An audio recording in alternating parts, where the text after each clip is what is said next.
মক্কায় নাজিল হয়েছে। এটা কোরআনের একেবারে মিডলে অবস্থিত, 15 পারায়, কোরআনের 18 নম্বর সূরা।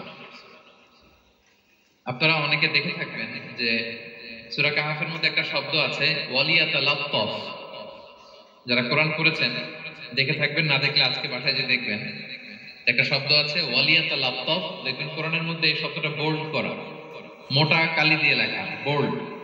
This is the middle of the holy Quran. এটা কোরআনের একেবারে মাঝখানে এই শব্দটা। এর আগে যত আয়াত তার পরে ঠিক তত আয়াত। সুবহানাল্লাহি ওয়া বিহামদিহি।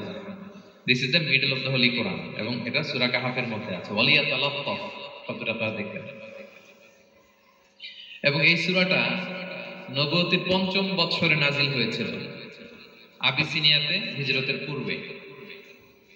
তখন সাহাবীদের উপর, নমুসলিম সাহাবাদের উপর কঠিন অত্যাচার চলতেছিল, ভয়ঙ্কর ধরনের অত্যাচার। তো এই সূরাটা নাজিল করে আল্লাহ তাআলা আমাদেরকে সান্ত্বনা দিলেন এবং বুঝাতে চাইলেন এই অত্যাচার, এই জুলুমের শিকার শুধু তোমরাই হচ্ছ না, এর আগেও হয়েছে অনেকে। 7 জন যুবক ছিল রোমান সাম্রাজ্যে, তারা তাদের ঈমান বাঁচানোর জন্য এরকম কষ্টের শিকার হয়েছিল এবং তারা যে স্বপ্ন দেখেছিল সেই স্বপ্ন আল্লাহ তাআলা বাস্তবায়ন করেছেন। তো এই ঘটনাগুলো শুনিয়ে বেসিক্যালি মক্কার যে নও-মুসলিম সাহাবারা, তাদেরকে আল্লাহ তাআলা সান্ত্বনা দিচ্ছিলেন যে ফ্রাস্ট্রেটেড হওয়ার কিছু নেই। ওয়ালা তাহিনু ওয়ালা তাহজানু ওয়া আনতুমুল আ'লাউনা ইন কুনতুম মুমিনিন। হতাশ হবে না, চিন্তিত হবে না, বিজয় তোমাদেরই হবে যদি তোমরা মুমিন হও, যদি তোমরা বিশ্বাসী হও, তোমাদের ঈমানের দাবিতে যদি তোমরা সত্যবাদী হও। এই সূরাটা নাজিলের একটা প্রেক্ষাপট আছে। মক্কার কুরাইশরা কোনোভাবেই যখন রাসূল সাল্লাল্লাহু আলাইহি ওয়াসাল্লামকে দমাতে পারছিল না, তখন তারা প্ল্যান করলো যে আমরা মদিনাতে যে মদিনার ইহুদিদের কাছ থেকে কিছু জেনে আসি। কারণ মক্কাবাসীদের নবী, রাসূল, ওহী, আখিরাত এগুলোর ব্যাপারে কোনো ধারণা ছিল না। তো ফলে তারা কুরাইশরা নজর ইবনে হারিস এবং উকবা ইবনে আবি মুঈত এই দুইজনকে পাঠালো, তোমরা মদিনায় যাও, মদিনায় ইহুদিরা থাকে, ইহুদিদের কাছে তাওরাত নাজিল হয়েছিল।